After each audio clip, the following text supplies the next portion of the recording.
Hello students, आज जो अपन topic कर रहे हैं ये आपका स्टेट्स का फॉर्मूले का कॉन्सेप्ट जो अपन कर रहे हैं। अपन फॉर्मूलेज की जो मेकिंग है वो समझेंगे कि ये फॉर्मूलेज जो है वो कैसे इजीली अपन लर्न कर सकते हैं। तो सबसे पहले हम ले रहे हैं मीन को। मीन का मेजरमेंट किया जाता है एक्स बार, कई लोग इसे बार एक्स बोलते हैं, एक्स बार या बार एक्स। तो देखिए आपके इसके जो फॉर्मूले हैं वो तीन तरीके के होंगे, तीन सीरीज हैं आपकी। एक तो है आपकी इंडिविजुअल सीरीज,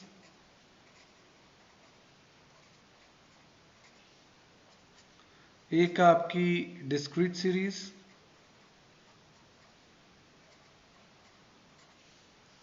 और एक है आपकी कंटिन्यूस सीरीज।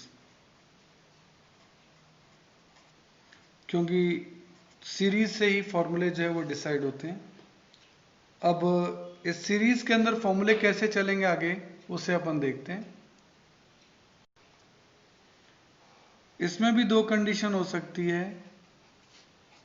डायरेक्ट मेथड भी हो सकता है और इनडायरेक्ट मेथड भी हो सकता है। इनडायरेक्ट मेथड को कई लोग शॉर्टकट मेथड भी कहते हैं।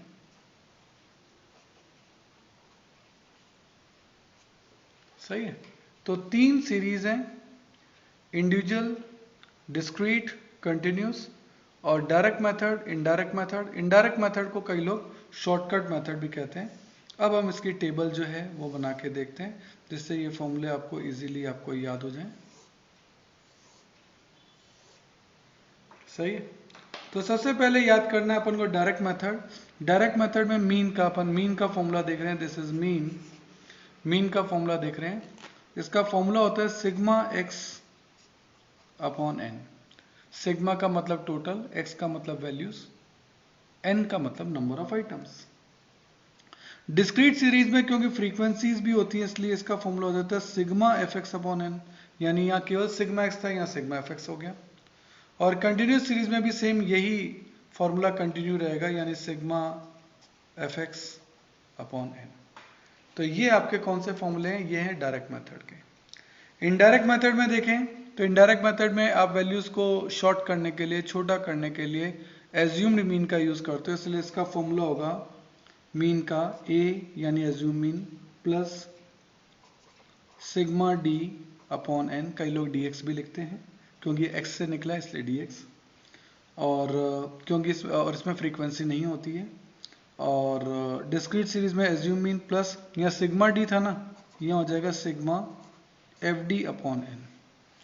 और कंटिन्यूस सीरीज में भी यही कंटिन्यू रहेगा, a plus assume mean plus sigma D upon N. तो आप देख रहे हैं कि डिस्क्रीट सीरीज और कंटिन्यूस के फॉर्मूले क्या हैं, एक जैसे हैं। चाहे डायरेक्ट मेथड हो चाहे इनडायरेक्ट मेथड हो, उसमें कोई फर्क नहीं पड़ रहा है। इसके अलावा ये बात भी देखने की है कि यहाँ जो n होते हैं डिस्क्रीट सीरीज में और कंटिन्यूस सीरीज में, इन दोनों में ही n का मतलब क्या होता है, यहाँ n का मतलब होता है सिग्मा f यानी फ्रीक्वेंसीज का टोटल। जबकि इंडिविजुअल सीरीज में n का मतलब, क्यों वहाँ फ्रीक्वेंसी तो होती नहीं तो वहाँ टोटल f तो ले नहीं सकते, तो यहाँ n का मतलब होता है नंबर ऑफ आइटम्स, है ना। इंडिविजुअल सीरीज में n का मतलब है नंबर ऑफ आइटम्स, जबकि डिस्क्रीट और कंटिन्यूस सीरीज दोनों में n का मतलब है सिग्मा f। सही है। तो ये है आपकी मीन की पूरी टेबल जो कि आप फॉर्मूले के लिए याद कर सकते हैं। मीन में ही और क्या आता है देखते हैं। नेक्स्ट अपन मीन में ही फॉर्मूला देखते हैं इसके स्टेप डिविएशन मेथड कि सर स्टेप डिविएशन मेथड का फॉर्मूला क्या होता है। देखो पहली बात तो स्टेप डिविएशन मेथड आपका जो काम आता है वो आता है जब इक्वल डिफरेंस हो, यानी वैल्यूज जो हैं उनके बीच में इक्वल डिफरेंस हो। तो इसका जो फॉर्मूला होता है मीन का वो होता है assume mean plus sigma F D upon N. ये तो पहले ही था, पर यहाँ डी के ऊपर क्या होता है, डैश और लग जाता है। डी के ऊपर एक डैश और लग जाता है, डी डैश कहते हैं इसे। एफ डी डैश कह लो या एफ डी एक्स कह लो, एफ डी एक्स का डैश कह लो, और इनटू आई और हो जाता है ना। आई का मतलब है इंटरवल। तो assume mean plus sigma F d dash x upon n into i. Sir d dash कैसे निकलता है,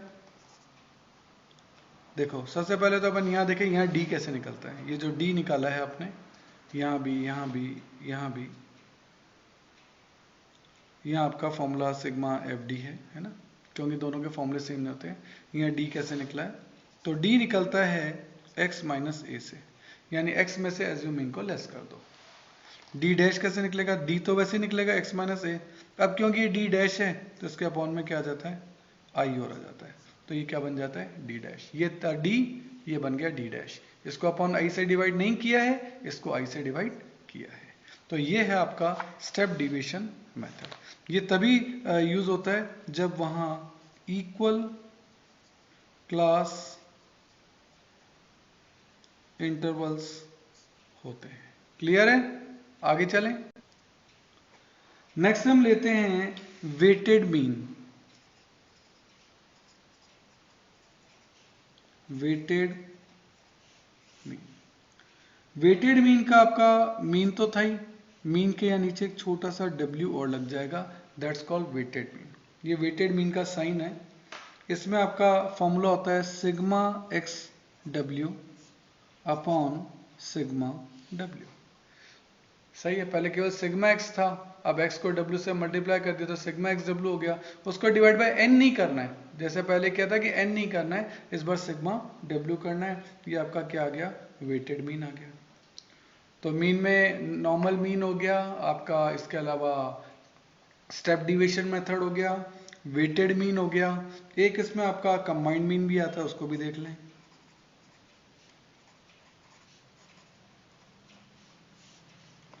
कंबाइंड मीन का आपका जो फॉर्मूला होता है उसका मेजरमेंट होता है मीन तो ही 1, 2, 3 डैश डैश डैश, ये इस तरीके से चलता रहेगा। क्योंकि ये कंबाइंड मीन जो है वो मीन का भी मीन है।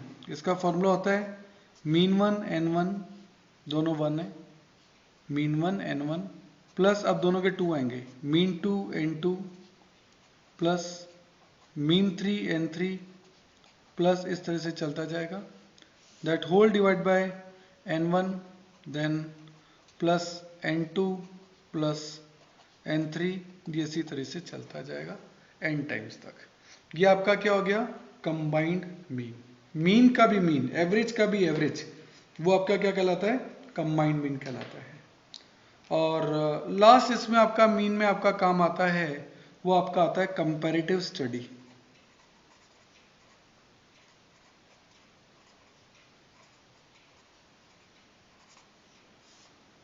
कंपैरेटिव स्टडी, दो सिटी का कंपेयर करना हो, दो स्कूल्स का कंपैरिजन करना हो, तो आपके फॉर्मूले जो काम आते हैं, एक आपका आता है क्रूड रेट,